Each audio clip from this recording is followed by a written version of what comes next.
Hey guys, this is Emily. I'm going to present my wiki pages. There's going to be broken into 4 parts.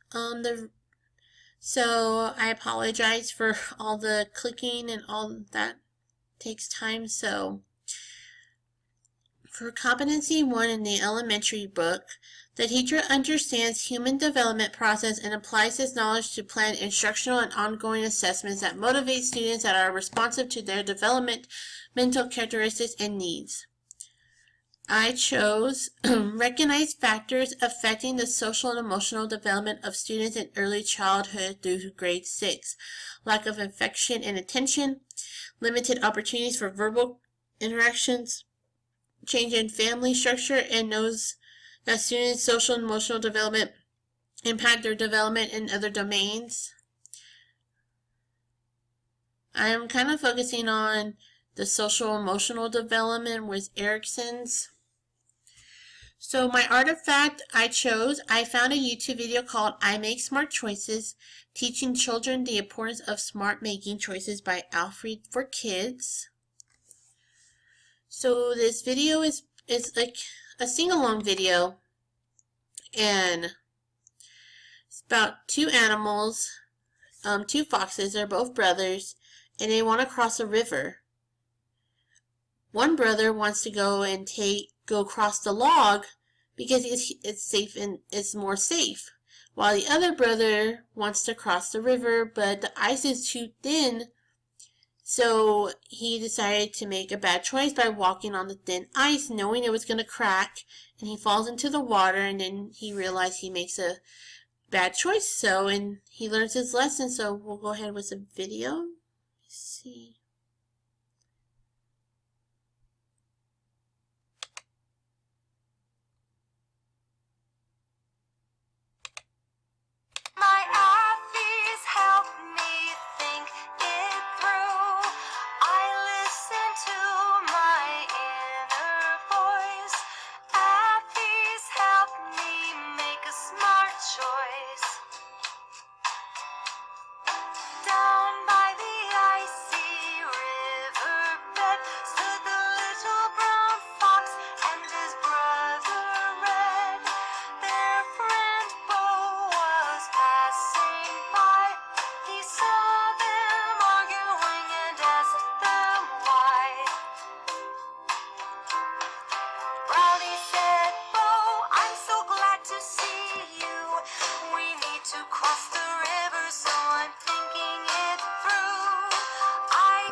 Okay, so that's the end of the video.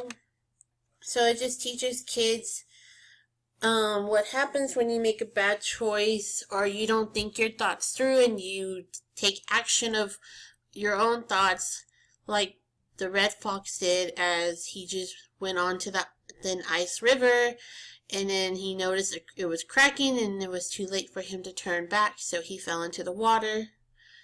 And he thought about his decision and he realized he should have listened to his brother and taken the log across the river. This video demonstrates about initiative versus guilt. Even when you make bad decisions, you'll learn your mistakes and not make the bad decision again. I feel like as parent, or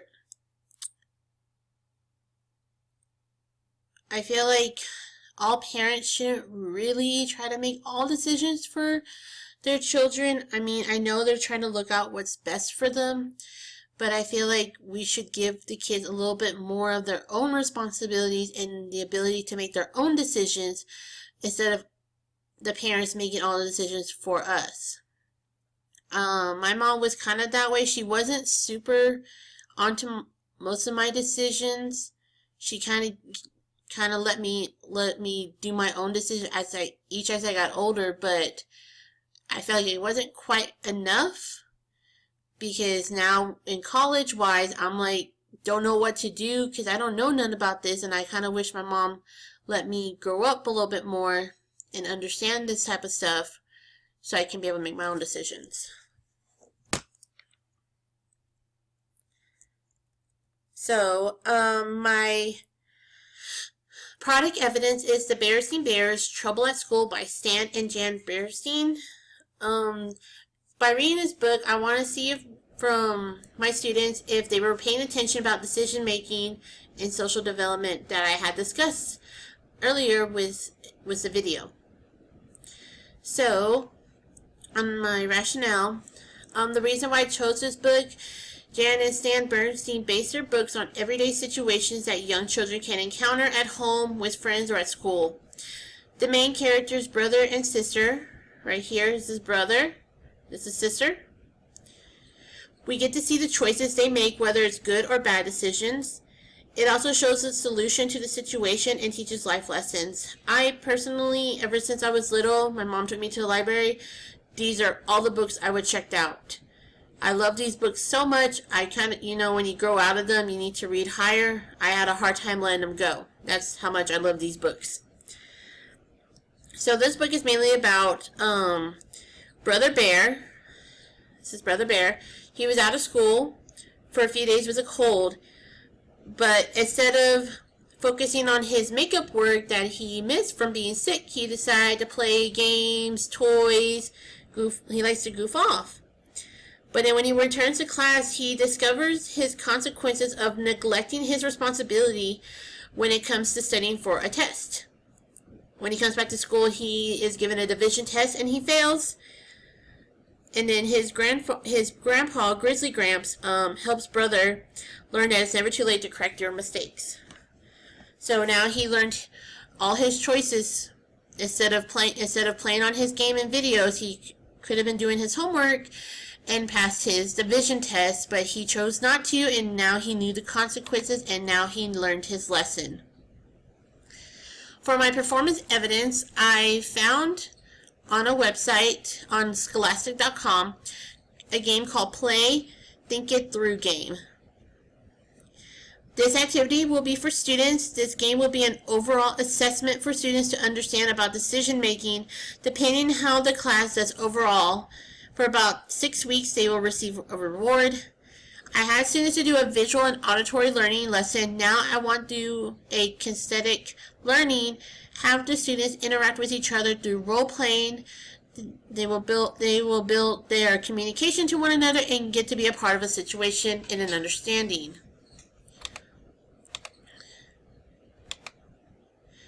So I just looked up this game to see what type of stuff. Usually for the time requirements, like 5 to 10 minutes or 20 minutes the most. It just kind of depends. And they have all of these different scenarios, rules that the students can play, and you would just break up the groups. Depending how many students, you would just break them up in 4 or 5 groups, just the amount. Each team would select one of these game scenarios and will act it out.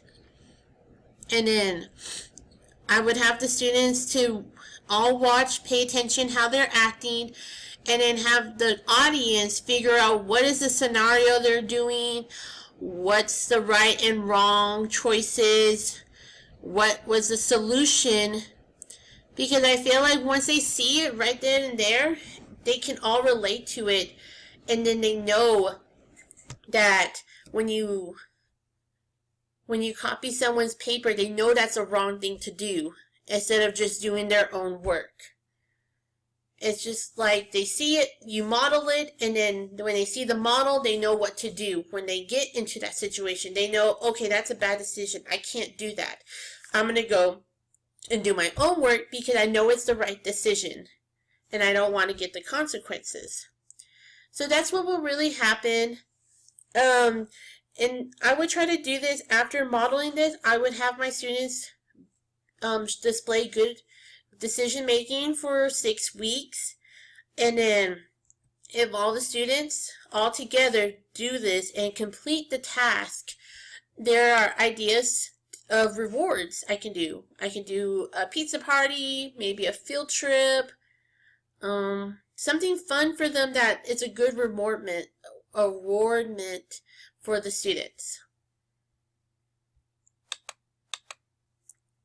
Okay, for my summary, many children rely on their parents to make decisions for them instead of deciding for themselves. The children need to learn to be the little adults and learn how to make choices without their parents. The children will be nervous, scared, and looking at you to make that decision for them because they don't have their parents by their side, but that's okay. They need an understanding of a good and bad decision making because it's going through Erickson's initiative and guilt stage. This will also help to be able to be comfortable making their own decisions instead of looking for an adult figure. In order to teach this at the best of my ability, I want to bring in different types of learning abilities. I brought visual, auditory, and kinesthetic learning styles because I have students who have different learning styles. For my article facts, I felt this will give my students a foundation and create prior knowledge about decision making, and I want to make this activity fun for them to do or to listen. And I'm not necessarily saying that all children should make their own decisions when they're little. I know there's some decisions that children can't make, and that is understandable, but for just something simple decisions, it's like, okay, so if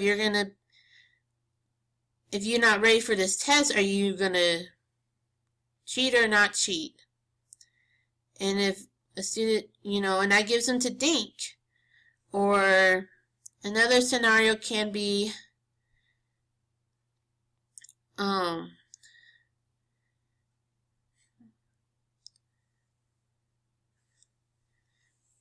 if a student's being mean to you, or just not being nice, and normally the student would just like go back and be mean to them even more just because they were already being mean to them. And usually that's not the way to go. That's usually the wrong decision. So there's just different scenarios that you can teach your students or your child about decision making and let them pick. Or even pick them out. Another one would be dinner night. You either got pizza, steak, or hamburgers. You just let this child make a decision on their own. So that's really about it for Competency 1. So I'm going to move on to Competency 2.